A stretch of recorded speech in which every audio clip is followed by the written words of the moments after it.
você precisa ter esse tratamento com um profissional da área que possa te ajudar. Depois, você pode ter um acompanhamento comportamental através de um trabalho de facilitador como o meu, por exemplo, que vai lá, você vai dando dicas, orientando, trabalhando equilíbrio emocional, como lidar com as situações, e aí você tem vai voltar para o seu eixo, seu ponto de equilíbrio. E aí entra a situação que eu quero te perguntar. Quando a gente, isso persiste, passou por essas duas etapas, e isso persiste, a pessoa entende que aquilo é o caminho que ela fez. Ou seja, vamos pegar um exemplo aqui para quem está nos assistindo poder compreender. Eu agredi uma criança porque essa criança, de repente, roubou. Mas foi na casa de um estranho e roubou lá um dinheiro, um objeto, enfim. E aí eu fui lá e bati, agredi para mostrar meu poder de comando e estou achando que eu fiz justiça por isso. E aí, como existem pessoas que chegam, por exemplo, dentro de um tribunal, tudo, e vão questionar isso, usam isso como argumento legal, dá para eles terem algum tipo de consequência positiva, você tem algum case que demonstre isso? Esse fato do seu bode expiatório é um argumento legal, não é? Como que a lei trabalha dessa maneira, dessa forma? Então, você justificar uma agressão ou um comportamento exacerbado de uma violência, ainda que seja ali um erro, né? Nós estamos lidando com o hipossuficiente, nós estamos lidando com uma criança. Não é igual um adulto invadir a sua casa e fazer um roubo ou um furto, né? Nós estamos lidando ali com crianças ou adolescentes. Então, é visto pelo judiciário de uma outra forma mesmo, levando em consideração sempre o melhor interesse da criança e do adolescente. Contudo, o que você falou, fez aquilo, é justiça? Eu acho que é justiça. Existe algum argumento jurídico que vai me defender de eu falar, ele foi lá em casa e eu bati nele, agredi ele porque ele me furtou R$500?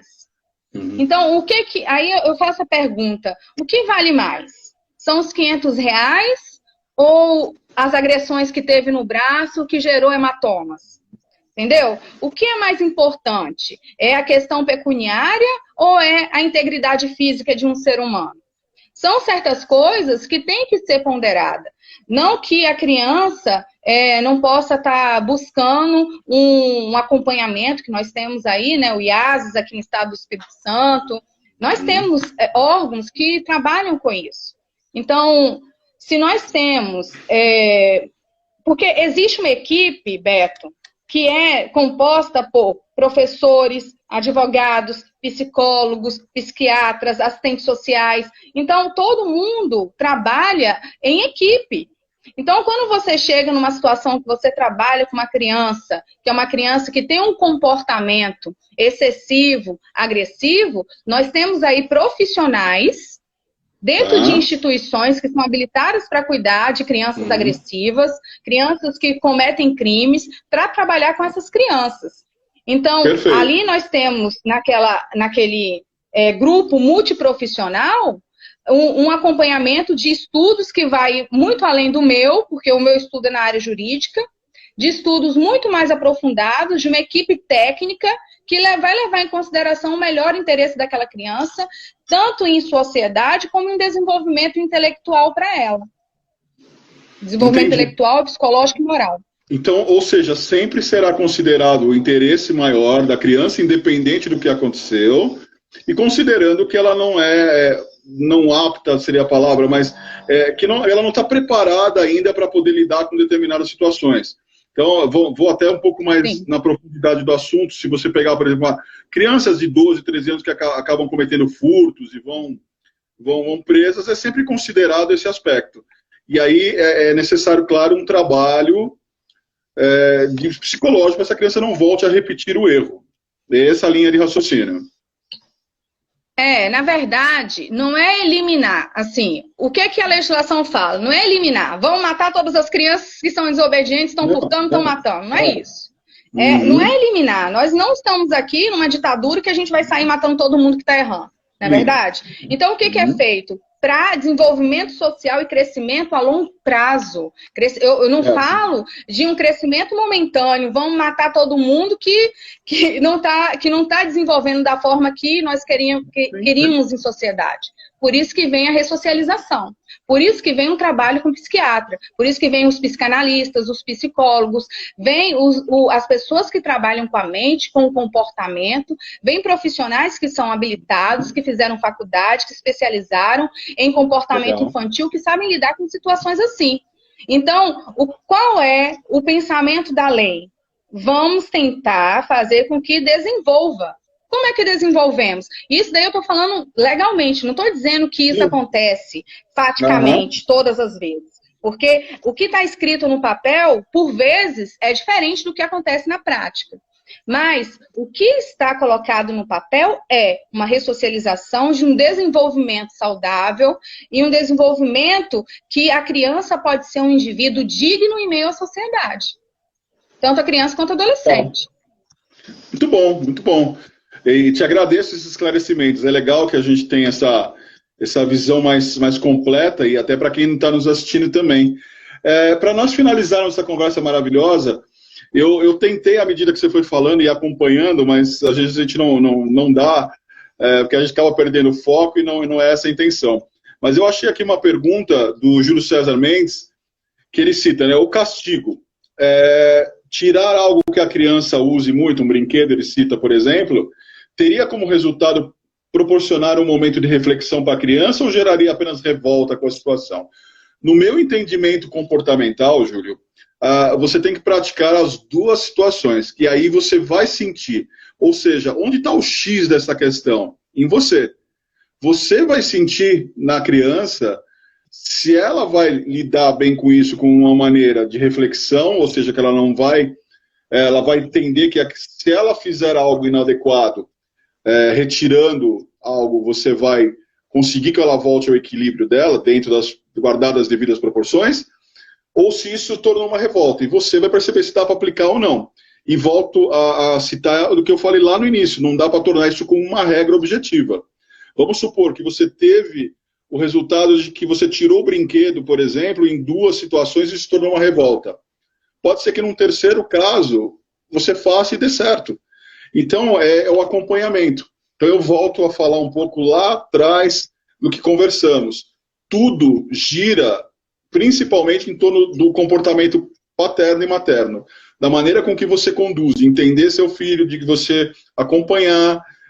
Não adianta que você ter falado para ele hoje, não faça isso, por favor, siga esse caminho. E ele fez, pode ser que daqui 2, 3 dias ele volte a fazer o errado novamente. Ou seja, a persistência, a resiliência e a paciência têm que fazer parte da orientação que nós temos com a educação familiar e dos nossos filhos. Você quer falar alguma coisa, Gabriela, sobre a pergunta que ele fez? Não, eu penso assim que o que você falou é isso mesmo.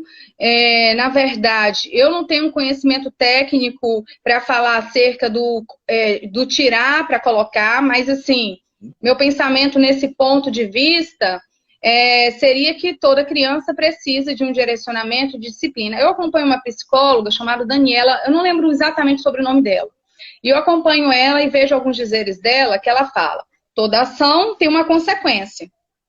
Se você tem uma ação, vai ter uma consequência. E eu gosto de alguns parâmetros que ela me fala, porque faz eu conseguir ter algumas decisões com a minha filha também. Então, no meu entendimento, você dá escolha, né, para a criança em fazer o certo ou em a escolha de, às vezes, o que ela ensina ou você tomar banho agora, ou você vai ter que dormir mais cedo.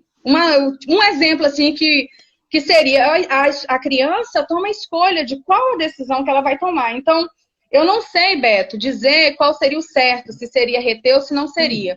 Mas levando em consideração esse parâmetro dessa psicóloga que eu tenho acompanhado sobre a questão de dar à criança a escolha e dar a ela que todo comportamento dela vai ter uma consequência, que porque toda ação leva uma reação, eu acho que é importante. Mas é lógico que a consequência não pode ser agressiva não pode ser abusiva e não pode ser humilhante, né? Perfeito. Então, tudo tem que ter um equilíbrio, tem que ter um bom senso. Como diz minha filha, criar filho é difícil. Criar criança é difícil. É difícil mesmo. É difícil. Às vezes, eu sou mãe de primeira viagem, eu tenho uma filha só. Às vezes a gente realmente fica buscando. Eu busco opiniões de outros profissionais que tenham entendimento da área da mente para que eu possa evoluir como ser humano e dar uma criação para minha filha sem reflexos que gerem traumas para ela.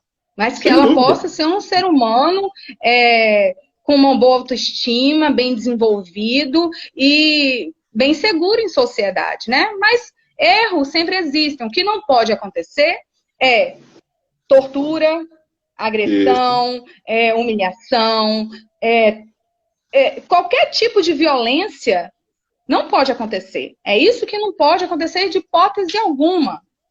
Perfeito. E assim, finalizando, né? Eu quero agradecer todo mundo que esteve presente aqui na live.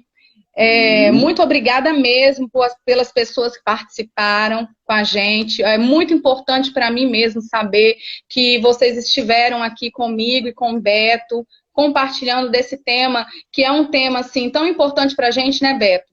Que realmente mexe não só com um profissional, mas também com um ser humano.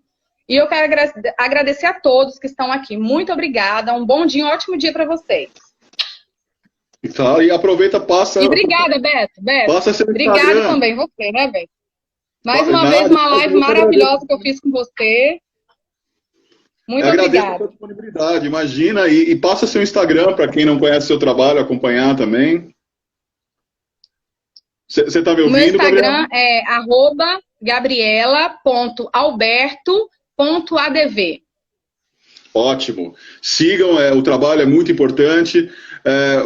Agradeço também a todos, agradeço a disponibilidade da Gabriela, sempre fazendo uns bate-papos super legais. Espero que nós conseguimos agregar, passar valor para vocês sobre o conteúdo e fazerem vocês refletirem sobre o tema. Agradeço também a participação de todos. Desculpa a gente não conseguir responder para todos. Adoraríamos fazer isso, mas infelizmente não foi possível. Mas ainda assim contamos muito com a participação de vocês e ficamos muito felizes com isso.